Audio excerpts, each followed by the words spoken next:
तो next question हमारा जो है क्वेश्चन नंबर 7 का बी, वेबर के औद्योगिक अवस्थित सिद्धांत के संदर्भ में है। तो वेबर के औद्योगिक अवस्थित सिद्धांत का वर्तमान परिप्रेक्ष्य में आलोचनात्मक मूल्यांकन कीजिए। तो ये हमारा क्वेश्चन है आपके सामने। तो इस क्वेश्चन को पहले समझना है, इसकी रिक्वायरमेंट क्या है। तो पहले तो वेबर के औद्योगिक अवस्थित सिद्धांत का तो सिद्धांत देना पड़ेगा पहले तो, कि वेबर का औद्योगिक अवस्थिति सिद्धांत, उसके जो मेन पॉइंट्स हैं वो है क्या, और फिर वर्तमान परिप्रेक्ष्य में उसका आलोचनात्मक मूल्यांकन करना है, क्रिटिकल इवैल्यूएशन। तो नेगेटिव पॉइंट्स को बताते हुए मूल्यांकन में मैंने फिर से कहा था प्लस और minus, negative and positive, merits and demerits दोनों आएंगे। एंड देन आपका एक खुद का क्या होगा, कंक्लूजन होगा, खुद का निष्कर्ष होगा। ये इवैल्यूएशन में ये थोड़ा सा आपको देना होता है, क्योंकि यहाँ पे आलोचनात्मक पहले जोड़ दिया है, तो नेगेटिव आलोचना को पहले बताते हैं, फाइनली बाद में फिर आपको इसका यूटिलाइजेशन बताना है और एक कंक्लूजन देना है। यद्यपि ये कमियां हैं, आलोचनाएं हैं, लेकिन इसके बावजूद भी यह सिद्धांत वर्तमान में जो है कहाँ पे एप्लीकेबल है तो नहीं है तो कोई बात ही नहीं है। तो आगे देखेंगे कहाँ पे एप्लीकेबल है या नहीं है, तो उसको लेते हुए फिर आपका आंसर खत्म करना है, निष्कर्ष देते हुए। आई बात समझ में। तो इन सब चीज़ों को भी ध्यान में रखना है। तो यहाँ पे सबसे पहले हम देखेंगे वेबर का औद्योगिक अवस्थिति सिद्धांत है क्या। तो वेबर का औद्योगिक अवस्थिति सिद्धांत में भूमिका कहाँ से स्टार्ट करेंगे उसको देखते हैं। इंट्रोडक्शन क्या होगा हमारा। तो डेफिनेटली आप लोग जानते हैं जब भी किसी व्यक्ति को या किसी इंडस्ट्रीज को उद्योग लगाना हो तो सबसे पहली समस्या क्या होती है, स्थान का चयन, कि हमें उद्योग कहाँ पर लगाना चाहिए कि लाभ अधिकतम हो और उत्पादन लागत क्या हो, कम से कम हो। तो इसी के कंटेक्स्ट में वेबर ने 1909 में ही जो है एक आइडियल आदर्श औद्योगिक अवस्थिति के संदर्भ में अपने सिद्धांत का प्रतिपादन किया था। तो एक भूमिका वहाँ से स्टार्ट कर सकते हैं हम लोग, जो मैंने यहाँ पे फिर से ली हुई है, उनकी बुक का नाम लिया हुआ है। अल्फ्रेड वेबर ने 1909 में अपनी पुस्तक जर्मनी में उन्होंने लिखी थी, उबर डेन स्टैंडर्ड डेर इंडस्ट्री, जर्मन भाषा में, उसको 1929 में इंग्लिश में अनुवाद किया गया था, के नाम से प्रकाशित हुआ। उद्योगों के स्थानीयकरण पर कई कारकों का प्रभाव पड़ता है, जैसे कच्चा माल, बाजार, परिवहन, श्रमिक, तकनीकी उपलब्धता, ऊर्जा, अन्य संरचनात्मक सुविधाएं, ये आदि प्रमुख है। लेकिन वेबर ने जो है 3 चीज़ों पे मुख्य रूप से फोकस किया। पहले तो परिवहन मूल्य पर सबसे ज़्यादा फोकस किया, देन उसके बाद लेबर कॉस्ट एंड एकत्रीकरण की भूमिका को महत्व दिया हुआ है। तो ये फैक्टर्स, तो ये अब इंट्रोडक्शन के रूप में मैंने इस तरीके से लिया हुआ है कि किसी भी उद्योग को लगाने के लिए उसके स्थानीयकरण के लिए कई सारे फैक्टर्स रिस्पॉन्सिबल होते हैं, many of factors responsible to locate the establishment of any industry. लेकिन वेबर ने मुख्य रूप से 3 बातों पे फोकस किया। तो हमने इंट्रोडक्शन में उसको जिक्र कर दिया है कि वेबर ने 3 बातों पे कौन कौन से फोकस किया आपका जो है, एक आपका परिवहन मूल्य, एक आपका जो है परिवहन मूल्य पे फोकस किया है, दूसरा श्रमिक लागत, देखेंगे श्रमिक लागत का क्या इफेक्ट पड़ता है, और तीसरा है आपका एग्लोमेरेशन, एकत्रीकरण का प्रभाव। इन 3 बातों पे मुख्य रूप से क्या दिया उन्होंने, जो है फोर्स एम्फेसिस दिया है, बल दिया है। आई बात समझ में। तो ये ध्यान में रखना है। और अपने सिद्धांत को प्रतिपादित करने के लिए कुछ मान्यताओं का सहारा लिया है, कुछ एजम्पशंस लिए हैं, कुछ उन्होंने जो है एजम्पशंस लिए हुए। तो जरूरी नहीं कि पूरे एजम्पशंस को डिटेल दिया जाए, क्योंकि हमें यहाँ पे कम शब्दों में समेटना है। 250 words, maximum 300 words with in 12 to 13 minutes में हमें यहाँ पे आंसर कवर करना है। डिस्कस जरूर करना है कि कुछ मान्यताएं ली हैं, और सभी मान्यताओं को डिटेल न दे करके कॉमा लगा के कम शब्दों में उसको क्या कर सकते हैं हम लोग, जिक्र कर सकते हैं। तो ये ध्यान रखना है, कंसाइज करना आप लोग को आना चाहिए। जैसे पहला है आपका एकाकी समरूप प्रदेश। तो इसको बहुत ही कम वर्ड्स में जो है आपका एकाकी समरूप प्रदेश, जिसमें उच्चावच जलवायु, या इसको सिर्फ, जिसमें इन सभी चीज़ों को हम एक शब्द में लिख सकते हैं, जहाँ पे प्राकृतिक दशाएं या भौतिक दशाएं क्या हो, समान हो। इतना भी लिखेंगे, भौतिक दशाएं, प्राकृतिक दशाएं समान हो, तो आपका इन चीज़ें बाकी जो है वर्ड्स कम हो जाएंगे। उच्चावच, जलवायु, इन दोनों के लिए हम लोग लिख सकते हैं भौतिक दशाएं समान। तकनीकी दक्षता, राजनीतिक सत्ता, एक ही राजनीतिक सत्ता के द्वारा नियंत्रित तकनीकी दक्षता भी वहाँ पे क्या होती है, समान होती है। याद नहीं है तो इसको अलग अलग कर सकते हैं। एक एकाकी समरूप प्रदेश जिसमें भौतिक दशाएं समान, पहला पॉइंट। दूसरा, उसके बाद तकनीकी दक्षता लगभग समान, राजनीतिक सत्ता के द्वारा, एक ही राजनीतिक सत्ता के द्वारा नियंत्रित, इसको ब्रेक भी कर सकते हैं। तो ये सब चीज़ें यूज करना है कम ज़्यादा करने के लिए। फिर उसके बाद जो रॉ मटेरियल है कुछ निश्चित क्षेत्रों से ही प्राप्त होती है और जिसकी भौगोलिक स्थिति का पूर्व ज्ञान है, जिसकी भौगोलिक स्थिति जो हमें पूर्व जानकारी है, पहले से हमारे पास इन्फॉर्मेशन है कि कौन सा रिसोर्सेज कहाँ पर मिलता है। तो ये आपका ये दिया गया है। प्रत्येक उद्योग का एक असीमित बाजार, असीमित बाजार, अब इसी को कम करना है तो यहाँ पे लिख सकते हो, सिर्फ इतना ही लिख दीजिए, एक असीमित बाजार एवं प्रतिस्पर्धा विद्यमान। उद्योग के लिए ही पढ़ रहे हैं हम लोग, तो डेफिनेटली बाजार किसके लिए होगा, उद्योगों के लिए ही होगा। तो यहाँ पे ये वर्ड्स की जरूरत नहीं पड़ेगी, असीमित बाजार एवं प्रतिस्पर्धा विद्यमान, इतना ही लिख देंगे, काम चल जाएगा। परिवहन में दूरी और भार के अनुपात में बढ़ता है। श्रम की उपलब्धता कुछ क्षेत्रों में ही है, श्रम की उपलब्धता जो है कुछ क्षेत्रों में ही सीमित, तथा श्रम निश्चित एवं विभिन्न मजदूरी पर असीमित मात्रा में उपलब्ध। ये सभी मान्यताएं एज इट इज जितने अच्छे से याद होंगी, जितने अच्छे से आप लिख पाएंगे, उतने ही मार्क्स आपको अच्छे से मिलेंगे। मैंने फिर से कहा कि ज्योग्राफी की 75% चीज़ें स्टैटिक है। स्टैटिक का मतलब बहुत ज़्यादा चेंज नहीं होती है। यदि आपने उनको अच्छे से याद करके लिख लिया, क्वेश्चंस के according with in a time समेट लिया, तो मार्क्स नहीं आने की कोई भी समस्या यहाँ पर नहीं होनी चाहिए। मैंने फिर से कहा है कि मार्क्स नहीं आ रहे इसका मतलब सब्जेक्ट में कोई कमी नहीं है, आपकी तैयारी में, आपके कंटेंट में कमी होती है। तो ये थोड़ा सा ध्यान में रखना है। फिर बाजार की अवस्थिति का पूर्व ज्ञान, एक समय में एक ही उद्योग के स्थानीयकरण का विश्लेषण किया जा सकता है। These are the some assumptions taken by the given by the Weber. तो ये आपके एजम्पशंस, इनको जिक्र कर देना है। इन मान्यताओं के आधार पे वेबर ने जो है इनका जो सिद्धांत है दो परिकल्पनाओं पर आधारित है। ये मैंने अभी जो यहाँ पे लिया हुआ है क्रक्स के रूप में ही लिया हुआ है। जितनी चीज़ें ज़रूरत है कम से कम इतनी चीज़ें आपके वेबर के सिद्धांत में आनी चाहिए, तो उसको मैंने क्रक्स के रूप में लिया है। दो सिद्धांत कौन सा है, पहला तो वही कि न्यूनतम उत्पादन लागत जो है न्यूनतम परिवहन लागत का बिंदु ही होता है अकॉर्डिंग टू वेबर, कि जहाँ पे मिनिमम ट्रांसपोर्टेशन कॉस्ट होगा वही मिनिमम प्रोडक्शन कॉस्ट वाला लोकेशन या पॉइंट भी होगा अकॉर्डिंग टू वेबर। तो पहला तो ये हो गया, न्यूनतम परिवहन लागत का स्थान ही न्यूनतम उत्पादन लागत का स्थान होता है। आई बात समझ में। सेकंड है सस्ता श्रम संरचनात्मक सुविधाएं का केंद्रीकरण, मतलब यहाँ पे जो हमने सेकंड पॉइंट जो लिया था, इतने सारे वर्ड्स को हटा करके हम सीधे इतना लिख सकते हैं कि श्रम और एकत्रीकरण के कारण से उद्योगों का जो है क्या हो सकता है, न्यूनतम परिवहन लागत बिंदु से विस्थापन हो सकता है। कि श्रम यदि कहीं पर सस्ता है, यहाँ पे 10 रुपये श्रम मिल रहा है और वहाँ पे 1 रुपये मिल रहा है, तो थोड़ा बहुत ट्रांसपोर्टेशन कॉस्ट बढ़ भी जाएगा, तो सस्ते श्रम के कारण से जो उत्पादन लागत है वो आपकी क्या हो जाएगी, कम हो जाएगी। तो यहाँ पे वेबर श्रम, सस्ते श्रम का फायदा लेने के लिए श्रम के प्रभाव के कारण से न्यूनतम परिवहन लागत से विस्थापन को स्वीकार करते हैं।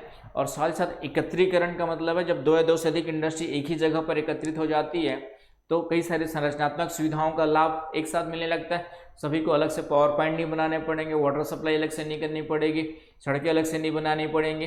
तो इस तरीके से कुछ ना कुछ वहाँ पे क्या होगा, शेयरिंग के कारण से जो कॉस्ट, प्रोडक्शन कॉस्ट है आपकी क्या हो जाएगी, मिनिमाइज हो जाएगी।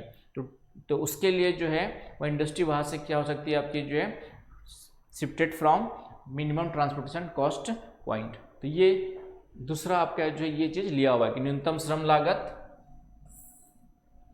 और संरचनात्मक सुविधाओं के केंद्रीकरण का मतलब यहाँ पे एकत्रीकरण के कारण से जो है वहाँ से क्या हो सकता है, शिफ्ट हो सकता है। तो ये दो मुख्य रूप से उसके हाइपोथेसिस है। इन दो हाइपोथेसिस के आधार पे उसने पूरे अपने उद्योग अवस्थिति के संदर्भ में सिद्धांत का प्रतिपादन किया है। उसके अनुसार जो है 2 अवस्थितियाँ होती, एक ही कच्चा माल पर आधारित कुछ उद्योग होंगे, उसके अवस्थिति कैसे हो सकती है उसके बारे में डिस्कस किया है, और एक से अधिक के बारे में डिस्कस किया हुआ है। तो दोनों को हम लोग यहाँ पे देखेंगे। तो ये जो मैंने लिखा हुआ है आंसर फॉर्म में ही है, तो इस तरीके से आपको आंसर समेटना है। इधर उधर की फालतू चीज़ों को मैंने निकाल दिया है, जो उसका क्रक्स है वो आंसर के रूप में यहाँ पे लिया हुआ है। तो फिर से देख सकते हैं कच्चे माल पर आधारित उद्योग को यदि देखें तो इसके लिए हमें एक फ्लो चार्ट बना लेना है, या एक डायग्राम, या जिसको हम लोग कहते हैं एक आपका तो उस कच्चे माल का स्वभाव, सबसे पहले उद्योग की अवस्थिति कहाँ पर होगी, और एक आध उदाहरण हमने लिया हुआ है। तो ये आपका एक क्या बन जाएगा, इस तरीके से ब्रैकेट बन जाएगा, डब्बा बन जाएगा, कच्चे माल का स्वभाव, उद्योगों की अवस्थिति, और ये एग्जाम्पल्स हो गए। तो इसके लिए आप इस तरीके से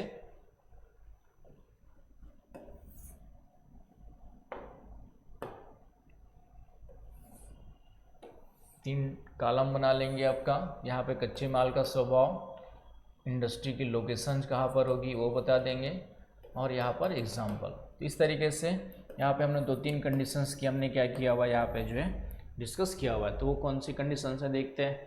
पहला है आपका कच्चा माल यदि सर्वव्यापी है, यूनिवर्सल है, आपका जो है यूनिवर्सल है, सभी जगह मिलता है, तो ऐसी स्थिति में इंडस्ट्री कहाँ पे लगाई जाए कि लाभ होगा। तो ये आप लोग कॉन्सेप्ट क्लियर होगा, मान के चलता हूँ डेफिनेटली बाजार के निकट, कि कोई भी चीज़ जो है सभी जगह अवेलेबल है तो बाजार के निकट ही बना करके हम उसको वहीं पे सेल कर देंगे, बेच देंगे, तो ट्रांसपोर्टेशन कॉस्ट जीरो लगेगा। तो इस कारण से कहीं और लगाएंगे तो क्या होगा, आपको ट्रांसपोर्टेशन कॉस्ट देना पड़ेगा।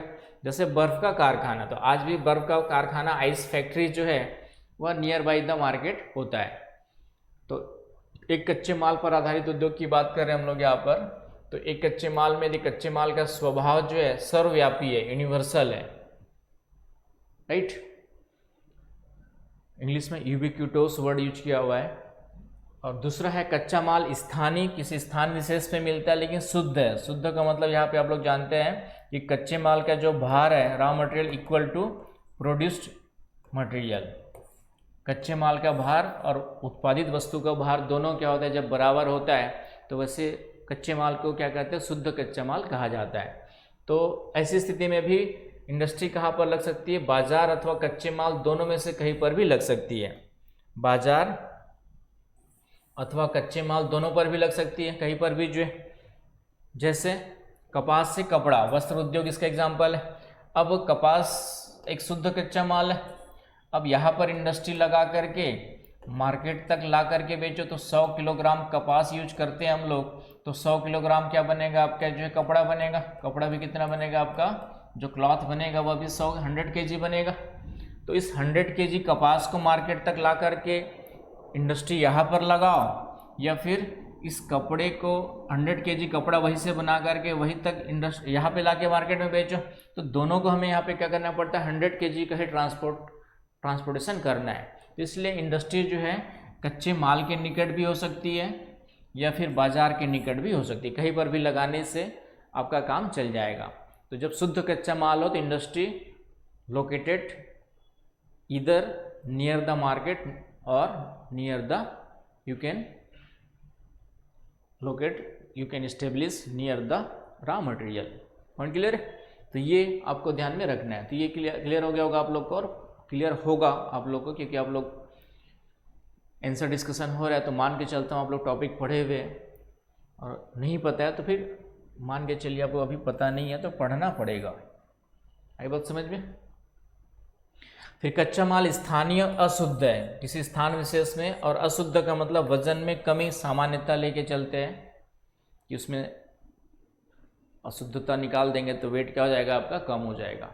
तो ऐसी इंडस्ट्री कच्चे माल के निकट लगती है। ऐसी इंडस्ट्री कहाँ पर लगती है आपका, जो है कच्चे माल के निकट। उद्योग की अवस्थिति कहाँ पर होगी आपकी, कच्चे माल के निकट होगी। आई बात समझ में? और इसका बेस्ट एग्जांपल है शुगर इंडस्ट्री। आज भी शुगर इंडस्ट्री गन्ना कच्चे माल के क्षेत्र में ही लगती है, क्योंकि गन्ना वेट लूज रॉ मटेरियल है, तो इसलिए ये वेट लूज इंडस्ट्री कहलाती है।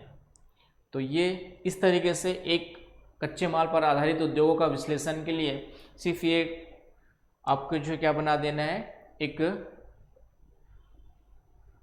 इसको जो बोलते हैं आप लोग को, क्या बोलते हैं इसको, इस टाइप से जो बनाते हैं हम लोग, जो है क्या बोलते हैं इसको, तो ये आपको बना देना है। क्लियर है? तो उसके बाद हम लोग आते हैं एक से अधिक कच्चे माल पर आधारित उद्योग में।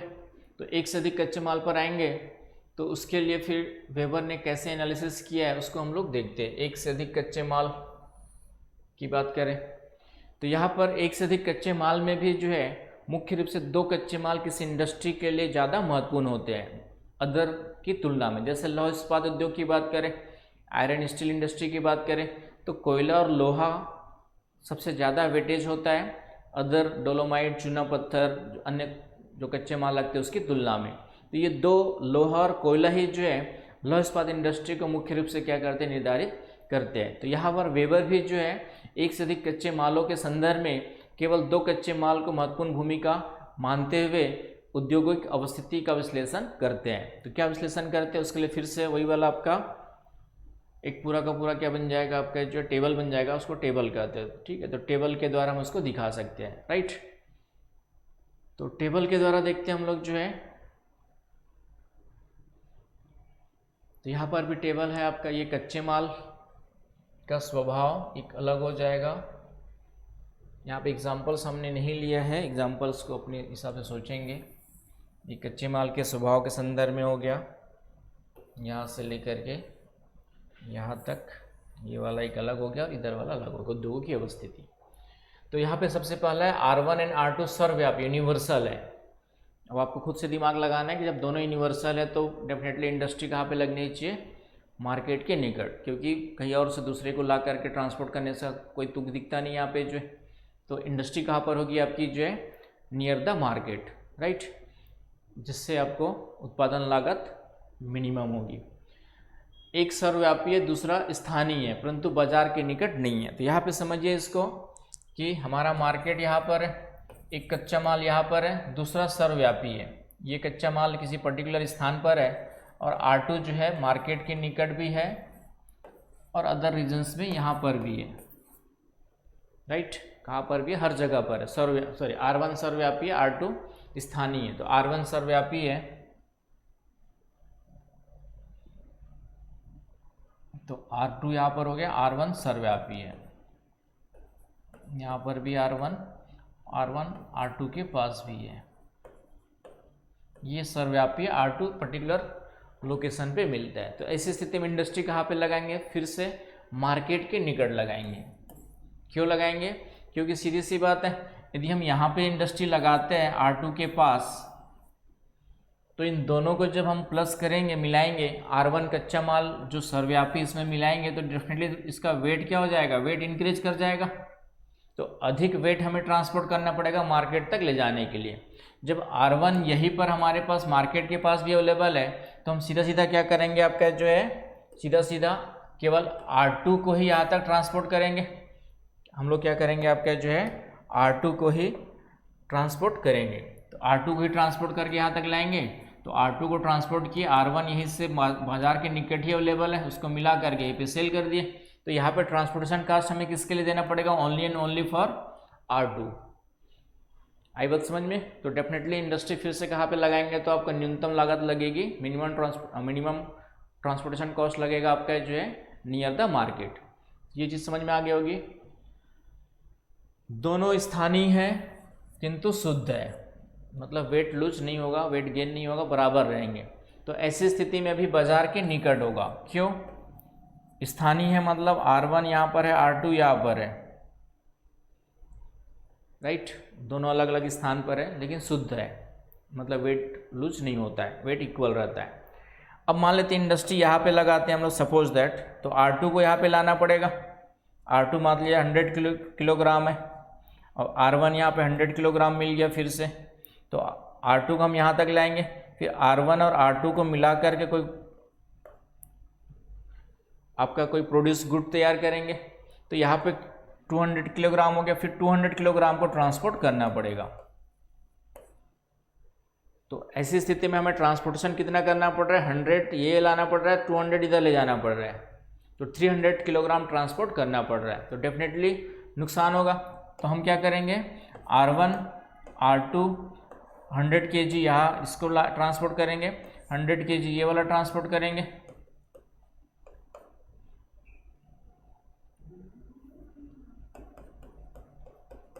तो सिर्फ हमें 200 kg ही ट्रांसपोर्ट करेंगे और यहीं पे मार्केट के पास बना करके उसको क्या कर देंगे, सेल कर देंगे। तो इस तरीके से मार्केट के निकट होने से हमें ओनली एंड ओनली 200 kg क्या करना पड़ता है, ट्रांसपोर्ट करना पड़ता है। तो डेफिनेटली आप इंडस्ट्री कहाँ पे लगाना पसंद करेंगे, मार्केट के निकट।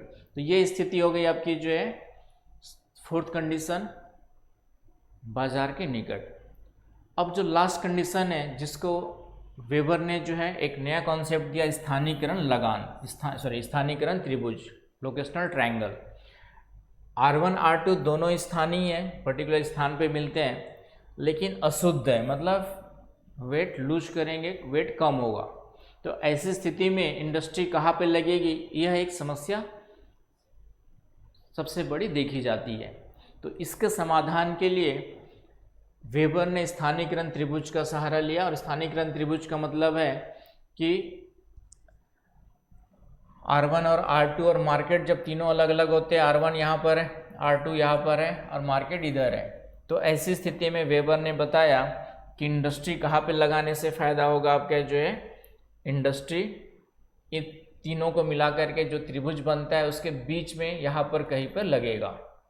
अब यहाँ पे किधर लगेगा वो भी डिपेंड करेगा कि किस कच्चे माल का भार ज़्यादा है। यदि मान लेते हैं R1 का वेट ज़्यादा है, R1 ग्रेटर देन R2, तो इंडस्ट्री किधर की ओर शिफ्ट होगी, आपका जो है R1 की ओर। यदि R2 ज़्यादा है तो R2 की ओर शिफ्ट होगी, और दोनों इक्वल है तो एग्जैक्ट सेंटर पे लगेगी, राइट। और यहाँ पे दोनों को मिलाने से वेट लूज होता है, वेट कम होता है, तो डेफिनेटली इंडस्ट्री किधर की ओर आएगी, आपका जो है कच्चे माल की ओर। तो वेट लूज है, दोनों को मिलाने से वेट लूज हो रहा है, दोनों को मिलाने से वेट क्या हो रहा है, आपका लूज हो रहा है। तो वेट लूज होगा, तो ये वाला जो डायग्राम है ये वेट लूज वाला है, वजन ह्रास वाला है।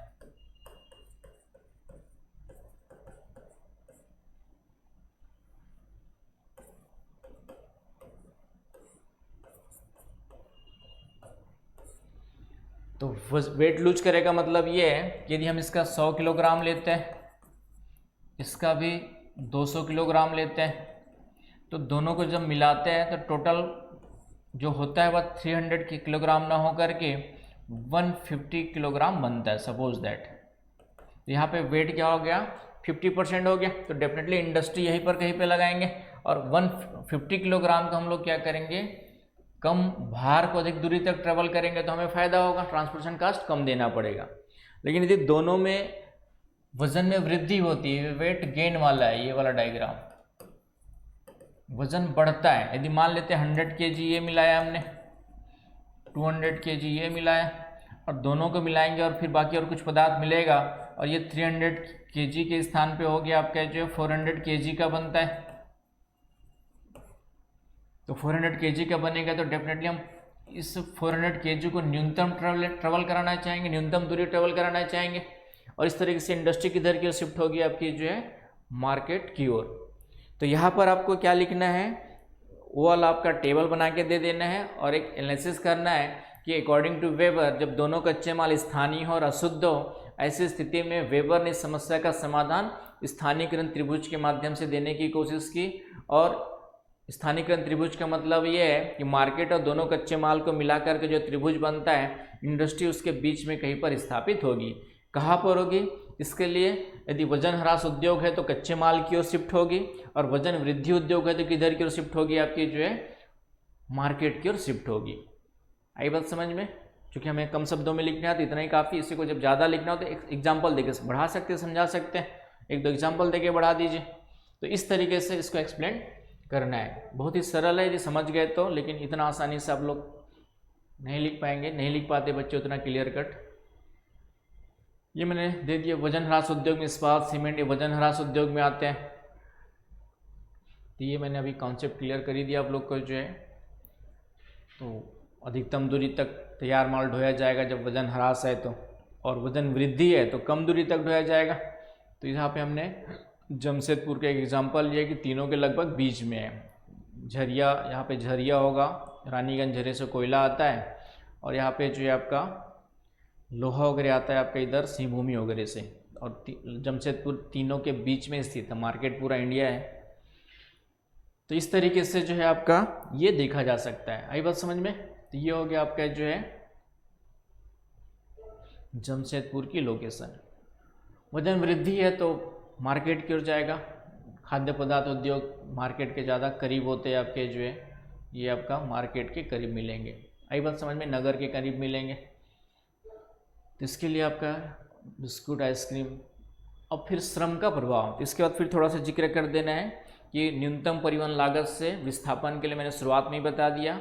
यदि कहीं पे श्रम सस्ता है तो सस्ते श्रम का फ़ायदा लेने के लिए इंडस्ट्री क्या होगी आपकी जो है न्यूनतम श्रम का फ़ायदा लेने के लिए उधर की ओर शिफ्ट होगी। और उसके अलावा जो है एकत्रीकरण का प्रभाव बताया, और श्रम के प्रभाव के लिए उसने आइसोडोपेन लाइन का सहारा लिया है। तो आइसोडोपेन का जिक्र कर देना, डिटेल भले मत लिखो यहाँ पे, क्योंकि यहाँ पे आपको कम शब्दों में समेटना है, तो जिक्र जरूर करना है कि आइसोडोपेन लाइन का सहारा लिया हुआ है। आइसोडोपेन क्या होता है वो आप लोग को पता होगा, यहाँ पे नहीं पता तो थोड़ा सा पढ़ने की कोशिश कीजिएगा। तो ये हो गया आपका आइसोडोपेन के बारे में।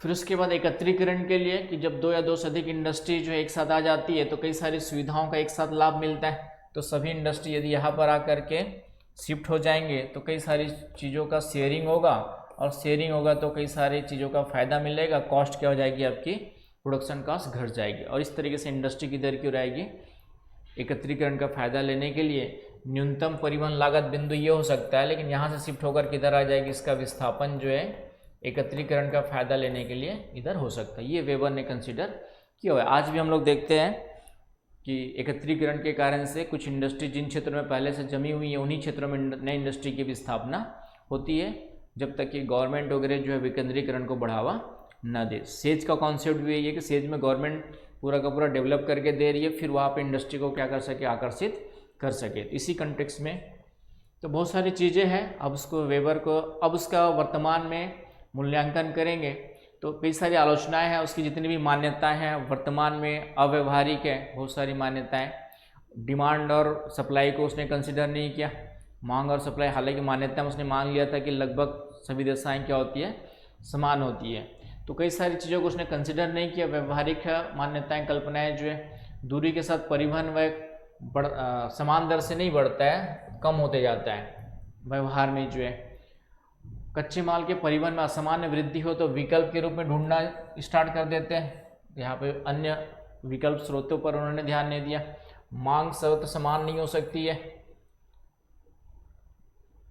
प्रतिस्पर्धा के अंतर्गत हुआ था वह न्यूनतम लागत बिंदु को अधिकतम लाभ का बिंदु समझते हैं। तो कई बार बहुत सारे आज की डेट में देखेंगे तो न्यूनतम परिवहन लागत का बिंदु ही न्यूनतम उत्पादन लागत का बिंदु हो, जरूरी नहीं होता है। कभी कभी इंडस्ट्रीज जो है न्यूनतम परिवहन लागत के अलावा भी कई सारे फैक्टर्स, मैनेजमेंट एंड अदर चीज़ें जो है उसके प्रोडक्शन कॉस्ट को कम करने में योगदान देती है।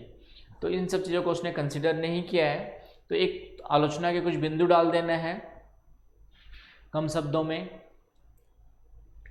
वेबर के बारे में जो है कई सारे फैक्टर्स, जैसे कुछ इंडस्ट्री के लिए क्लाइमेट भी इंपॉर्टेंट होती है, जैसे वस्त्र उद्योग के लिए पहले पूंजी शक्ति, इन सब की अवेलेबिलिटी भी इंपॉर्टेंट होती है किसी इंडस्ट्री के लोकेशंस के लिए। तो इन सब बातों को उसने कंसिडर नहीं किया हुआ है। तो ये कुछ आलोचना के बिंदु है जहाँ पे आलोचना की जाती है, राइट। तो ये इनमें से 2-4-5 आलोचना के बिंदु दे देंगे, आलोचनात्मक मूल्यांकन करना है। लेकिन इन आलोचनाओं के बावजूद भी आज भी कई सारे इंडस्ट्री जो है वेबर को फॉलो करती है। जैसे लौह इस्पात उद्योग आज भी देखेंगे तो लोहा और कोयला इन क्षेत्रों में ही ट्रांसपोर्टेशन जहाँ पे सुविधाएं होती है दोनों के बीच में मिलेगा, या कच्चे माल के लोहे के निकट मिलेगा या कोयले के निकट, या दोनों के बीच में मिलता है। भारत में चाहे जमशेदपुर हो, राउरकेला हो, भिलाई हो, तो ये लगभग आपके जो है कोयला और लोहा क्षेत्र में या फिर उनके दोनों के बीच में मिलते हैं, है राइट। सीमेंट उद्योग आज भी मुख्य रूप सीमेंट उद्योग जो कच्चे माल के निकट दिखाई देंगे और ट्रांसपोर्टेशन जहाँ पे अच्छे से अवेलेबल हो। तो सीमेंट उद्योग, तटीय क्षेत्रों में जो कुछ इंडस्ट्रीज हमारी जो है विशाखापट्टनम की बात करें, या अमेरिका में बाल्टीमोर, या जापान में कोबे की बात करें, तो विशाखापट्टनम इंडस्ट्री जो लगाई गई आयरन स्टील की विशाखापट्टनम में, तो ये भी वेबर को फॉलो करती है। क्यों? क्योंकि हम यहाँ पे कोयला कहाँ से मंगाते हैं, कोयला आपका ऑस्ट्रेलिया से आता है, जापान से स्क्रब आता है, लौह स्क्रब कहाँ से आता है, जापान से आता है। तो डेफिनेटली यदि हम इन दोनों को अंदर तक ले जाएंगे ट्रांसपोर्टेशन कॉस्ट क्या हो जाएगा, बढ़ जाएगा। तो यही पे कोस्टल रीजन्स में ही हम उसको क्या करते हैं, प्रोसेस करते हैं, फिर आगे क्या कर देते हैं, उसको बाहर एक्सपोर्ट कर देते हैं, या फिर अदर मार्केट, इनर मार्केट में भी उसको सप्लाई कर सकते हैं। तो कोस्टल रीजन्स में जो आयरन स्टील इंडस्ट्रीज है जो कम्प्लीटली जो है इम्पोर्ट्स रॉ मटेरियल्स पर निर्भर है, डिपेंड्स है, उनका भी जो है वेबर यह सिद्धांत व्याख्या करने में सक्षम है। फिर आपका शुगर इंडस्ट्री, आज भी गन्ना वाले क्षेत्रों में मिलेगा, वेट लूज है। तो वस्त्र उद्योग विश्व का सबसे अधिक विकेंद्रीकृत उद्योग माना जाता है, highly decentralize industry of world. Cotton industry आपका क्यों? क्योंकि शुद्ध कच्चा माल पर आधारित उद्योग है। तो इस तरीके से देखा जाए तो वेबर का जो मूलभूत कॉन्सेप्ट है, बेसिक कॉन्सेप्ट है, आज भी मोस्ट ऑफ द इंडस्ट्रीज में फॉलो होता हुआ दिखाई देता है। ये बात अलग है वर्तमान में इंडस्ट्रीज लोकेशन के लिए पॉलिटिकल पॉलिसीज़ ये भी आपका इम्पैक्ट करती है, इन सबको उन्होंने कंसिडर नहीं किया। जैसे भारत में यदि हम देखें स्वतंत्रता के पश्चात कुछ क्षेत्रों में उद्योगों का विकास हुआ, बाद में गवर्नमेंट ने पॉलिसी के तहत उद्योगों के विकेंद्रीकरण को बढ़ावा देने के लिए उन क्षेत्रों में मूलभूत सुविधाएं उपलब्ध कराई जहां पर इंडस्ट्री पहले से नहीं थी, ताकि इंडस्ट्री वहां जाकर के क्या कर सके, इंडस्ट्री को लगा सके। जहां पे लोकेशन के लिए कोई अनुकूल स्थान नहीं था, लेकिन क्रिएट किया गया गवर्नमेंट पॉलिसी के तहत। तो इस तरीके से वर्तमान में अदर फैक्टर्स भी हैं जो इंडस्ट्रियल डेवलपमेंट को क्या करते हैं, इंडस्ट्रियल लोकेशंस को इम्पैक्ट करते हैं, जिसको वेबर ने कंसिडर जरूर नहीं किया है। लेकिन बेसिक जो आज भी देखा जाए तो कुछ इंडस्ट्री जो पहले से इंडस्ट्री का जमा उन्हीं क्षेत्रों में, क्योंकि वहाँ पे कई सारी चीज़ें पहले से क्या होती है, विकसित होती है, मार्केट पहले से बना होता है, तो इंडस्ट्रियल कंसंट्रेशन वहाँ पे क्या होता है, बढ़ते जाता है। एकत्रीकरण का भी कॉन्सेप्ट कहीं ना कहीं आज की डेट में फुलफिल होता हुआ दिखाई देता है। तो इस तरीके से इन सब पॉइंट्स को लेकर के आप जो है इसका आंसर लिख सकते हैं, जहाँ पे मैंने देने की कोशिश की है। बंदरगाहों के निकट या अदर रीजन्स में भी इंडस्ट्री जो लगाएगी उसके लिए भी मैंने यहाँ पे दिया हुआ है। तो ये आप लोग वीडियो को पॉज करके देखेंगे तो इसको पढ़ करके आंसर निकल जाएगा। तो इस तरीके से वर्तमान में मूल्यांकन करने से ही पता चलता है कि आज की डेट में भी जो है इसके कई सारी चीज़ें जो है व्यवहार में देखी जा सकती है। कुछ कल्पनाओं को भले हम लोग नेगलेक्ट कर दें तो आने वाले जितने भी सिद्धांत हैं वो आपके जो है वेबर के सिद्धांत से प्रेरणा लेते हैं। तो ये कंक्लूजन हो गया। तो मैंने बहुत कम शब्दों में समेटने की कोशिश की है आपका जो है इस क्वेश्चन को, वेबर के औद्योगिक अवस्थिति सिद्धांत को। और कोई भी क्वेश्चन है वेबर का औद्योगिक अवस्थिति सिद्धांत, इतना कम से कम क्रक्स अच्छे से दिमाग में रटा होना चाहिए और इतना कम से कम लिखने की कोशिश करनी है कम से कम समय में, तो पूरे मार्क्स आएंगे। आई बात समझ में? अब इतना कम से कम समय में कैसे लिखोगे वो आपका स्पीड पे डिपेंड करेगा। तो स्पीड तभी बढ़ेगी जब रेगुलर प्रैक्टिस करोगे, और जितनी अच्छे से चीज़ें याद रहेंगी उतना ही कम सोचना पड़ेगा, और इस तरीके की चीज़ें बिल्कुल आपका रटा हुआ अच्छे से लिख सकते हो। आई बात समझ में?